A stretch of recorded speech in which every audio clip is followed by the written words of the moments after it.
मंचस्थ विसर्जन, धर्म में विसर्जन, मातृशक्ति, बालक कोई दिखाई नहीं दे और उपस्थित होते तो प्रिय वाली। इस राष्ट्र रक्षक आर्य समाज के सत्र में मेरा विषय है प्राणी मात्र की समस्याओं का वैदिक समाधान। और मैं सोच रहा हूँ, प्रातःकाल से सुन रहा हूँ, लेकिन मुझे पता नहीं, लगभग सभी सत्र मैंने सुने हैं पर वेद मंत्र का व्याख्यान नहीं सुना। छोटे छोटे प्रश्न बीच में कर लूंगा तो घबराना नहीं, पता भी चल जाएगा आप लोग मुझे सुन रहे हैं या नहीं सुन रहे हैं। आप में से कितने लोग ऐसे हैं जो स्वयं को धार्मिक समझते हैं, हाथ उठाकर बता सकते हैं। बहुत सुंदर, जितने भी लोग हैं 10-15 लोगों को हाथ आया है। चलिए, बाकी की चिंता भी नहीं है। दूसरा प्रश्न पूछता हूँ, धर्म किसे कहते हैं? लंबी सी व्याख्या हो सकती है, इसलिए आप में से शायद कोई बोलने का प्रयास करें। नहीं, उलझा नहीं जाता। देखो, ऋषि के शब्दों में नहीं कहते, हमें मात्र 10 मिनट मिलेंगे, इसलिए हम चीज को लीजिए। ऋषि नारायण ने आर्य समाज का तीसरा नियम बनाया है और वो ये चाहते हैं कि आप सब धार्मिक बने, इसलिए कहा वेद सब सत्य विद्याओं का पुस्तक है। वेद का पढ़ना पढ़ाना और सुनना सुनाना सब आर्यों का परम धर्म है। तो जो व्यक्ति वेद पढ़ता है वह परम धार्मिक होता है। वेद पढ़े, पढ़ाए, सुने और सुनाए। मनुष्य की विशेषता है, वो धार्मिक कहलाना तो चाहता है परंतु धर्म करना नहीं चाहता। अच्छा, आपके सामने सारी धर्म की चर्चा तो ऋषि पहले मंत्र भी आपको सुना देता हूँ। वो कहते हैं बिना ईश्वर की स्थापना किए धर्म की चर्चा नहीं हो सकती। और लौकिक न्याय को उदाहरण देते हैं सती उनके चित्रम, जैसे दीवार आपके पास हो तो उस पर आप चित्र लगा सकते हैं, और दीवार आपके पास नहीं हो बिना ईश्वर के धर्म की चर्चा करना बेमानी है। और मुझे आपके सामने चर्चा करनी है समस्याओं पर। छोटा सा विचार करना है। आप सब लोग समस्या को पता नहीं कैसे देखते होंगे। मैं समझता हूँ समाधान के अभाव का नाम समस्या है। और आप लोगों की समस्या क्या है? आपकी अनेकों समस्याएं हो सकती है और समझने के लिए यदि वर्गीकरण कर लिया जाए तो बड़ा सहज होता है। इस पूरे संसार को समझना हो तो बड़ा सरल सा है, जड़ और चेतन में बांट लीजिए। चेतन को समझना हो तो मनुष्य और मनुष्येतर प्राणी में बांट लीजिए। मनुष्यों को समझना हो तो स्त्री और पुरुष में बांट लीजिए। और भी विभाग करने हो तो बाल, युवा, वृद्ध और जैसा अनुकूल समझे वैसा भी बांट सकते हैं। पर ये समझना चाहिए, जिस दिन से प्राणी इस धरती पर आया है समस्याएं उसी दिन से हैं। मैंने आपको संसार का मोटा वर्गीकरण करके बताया। जरा समस्या का विचार करके देखें, आपकी समस्या है क्या? आप किसी भी बात को कहेंगे यदि उस सारे को एक शब्द में लपेटना हो तो आप कह सकते हैं अभाव हमारी समस्या है। किसी के पास धन नहीं है, किसी के पास बल नहीं है, किसी के पास स्वास्थ्य नहीं है, किसी के पास सुविधा नहीं है, किसी के पास अनुकूलता नहीं है, तो अन्य भी कोई चर्चाएं हो सकती हैं। और एक छोटी सी युक्ति आपको दे रहा हूँ। आप लोगों को किसी भी समस्या का समाधान पता करना हो सकता है मेरा बात कि थोड़ा दार्शनिकता में भी चला जाए और कठिन नहीं होगा। मैं ऐसा समझता हूँ, समस्या है इकट्ठे होने का नाम। आप लोगों ने लोगों ने बात बहुत सुनी होगी और वो बात कहती है कि ये समस्या कभी भी अकेले नहीं आती। क्यों साहब सुना, अनेकों समस्याएं एक के पीछे एक आती हैं। आप लोग को ये सोचा ये समस्याएं अनेक क्यों आती हैं? क्योंकि समस्या कहते ही समूह है, समुदाय है। जैसे ही कोई बहुत सारी बातें इकट्ठी हो जाती है आपके लिए समस्या बन जाती है। और आप क्या करते हैं, बुद्धिमान की कोई विशेषता है तो उनको सबको खोलता जाएगा, एक को अलग करता जाएगा और फिर उसे लगेगा ये सब छोटा हो गया। देखिए, समझाने का समय बहुत थोड़ा है, इसीलिए कोई विस्तार से बात नहीं कह सकता। आप में से कुछ लोग ऐसे हैं जो पहले मुझे सुनते रहे हैं, कुछ लोग ऐसे हैं जो हरियाणा के हैं।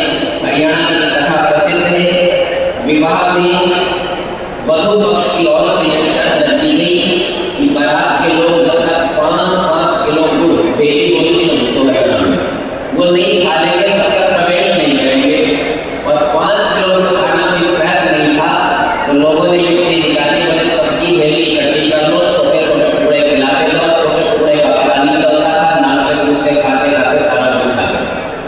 ठीक इसी प्रकार से समस्या का समाधान आपको बता रहा हूं। मनुष्य की मनोवृत्ति 2 प्रकार की है। आपके सामने कोई समस्या आ जाए तो आप वही काम करते हो। एक, आप समस्या से भाग खड़े हो, बोले मेरे सामने है ही नहीं, क्या लेना। और दूसरी मनोवृत्ति मनुष्य की होती है, चलो इसका सामना करते हैं, इसको फाइट और फाइट। ये दो रिस्पॉन्स आपको लेते हैं किसी समस्या के सामने। लेकिन वेद में एक विशेषता है, मैंने जो मत आपके सामने पढ़ा, मेरी इच्छा है कि कम से कम आर्य समाज के 150 वर्ष के उत्सव पर एक छोटा सा वेद मंत्र आपके सामने उस ऋषि के भाव और शब्दों में कह सकूं। वेद कहता है रजस्व वीर, वीर को बताने की आवश्यकता नहीं, समस्या से लड़ने वाले का नाम वीर है, भागने वाले का नहीं। और वेद समाधान देता है कि आपके जीवन में कोई भी समस्या हो तो पहला काम करना है रजस्व, यज्ञ कर लेना। और किसी को यज्ञ में आपत्ति न कही हो, किसी यज्ञ आप किसे कहना चाहते हो, भाई प्रधान में तो अग्निहोत्र को ही कहना चाहता हूँ, ये अलग बात है, आप सारे श्रेष्ठ कर्मों को उसमें जोड़ लेना, मुझे कोई आपत्ति नहीं।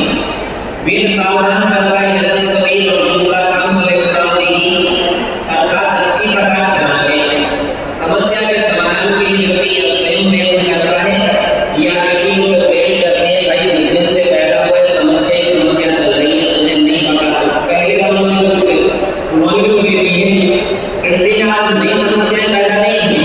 तो जो व्यक्ति अपने पूर्वजों से, अपने श्रेष्ठों से, अपने वृद्धों से ज्ञान अनुभव को प्राप्त कर लेता है, वो सब समस्याओं का समाधान करने में समर्थ हो जाता है। विषय गंभीर हो सकता है लेकिन व्यवहारिक हो गए। और एक भी प्राणी ऐसा नहीं है जो समस्या से ग्रस्त न हो।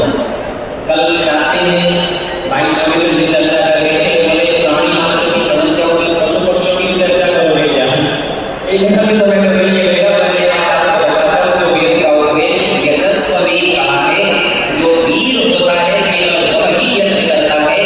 और ऋषियों ने युक्ति निकाली, पंच महायज्ञों में इन पशु पक्षियों और वृक्षों को भी नहीं छुआ। कहीं परिवेशवादी के द्वारा, कहीं देवयज्ञ के द्वारा इनकी भी समस्याओं का समाधान उन्होंने खोज लिया है। तो निश्चित जान लीजिए, यदि समस्याओं का समाधान करना है तो सबसे पहले वीर बनने के लिए तत्पर हो जाइए और वेद के उपदेश यजस्व को धारण कर लीजिए। आगे कहा था पढ़ी, अर्थात जान ले, मनाए लो, जो मन के अंदर विचार करके आचरण करते हैं उन योगों से जान ले। बोले जाने का मतलब बोले एक काम कर लेना बस। भद्रम मनम मनुष्य, आप वेद की भाषा देखेंगे तो आदि से अधिक शब्द आपको ऐसे लगेगा परिचित से है, ऐसा लगता है जैसे कि पिता आपके पुत्र के लिए उपदेश कर रहा हो। भद्र की चर्चा कल्याण की चर्चा करता है, कहता है अपने मन के अंदर इसको भर लेना। परिणाम क्या होगा? वो एक शब्द में कहते हैं वृत्र तुर्ये, वृत्र की हिंसा हो जाएगी, पाप और दुखों का नाश हो जाएगा। और ध्यान रखिए ये वृत्र केवल बाहर नहीं, जैसे वृत्र कहते हैं घेरने वाले, जो आपके ऊपर एक आवरण बना, ये बाहर से भी बना सकता है, भीतर से आपके मन को भी घेर सकता है। आप लोग विचार करेंगे, ये काम को लोग आज आप बहुत सुनते रहेंगे, ये सारे विषय आपको भीतर से घेर लेते हैं और लौकिक शत्रु आप वातावरण आदि आपको बाहर से घेर लेते हैं। दोनों प्रकार के शत्रुओं का यदि नाश करना हो तो वेद का उपदेश है हे वीर यजस्व, यज्ञ कर। और केवल यज्ञ ही नहीं कर रहा है, मैं यज्ञ में भाग लेने गया तो वहां हमारे पंडित जी कह रहे थे, बोले ये जरूरी नहीं है कि आप आगे आके हाउ भी डालें,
बहुत बहुत धन्यवाद आचार्य जी।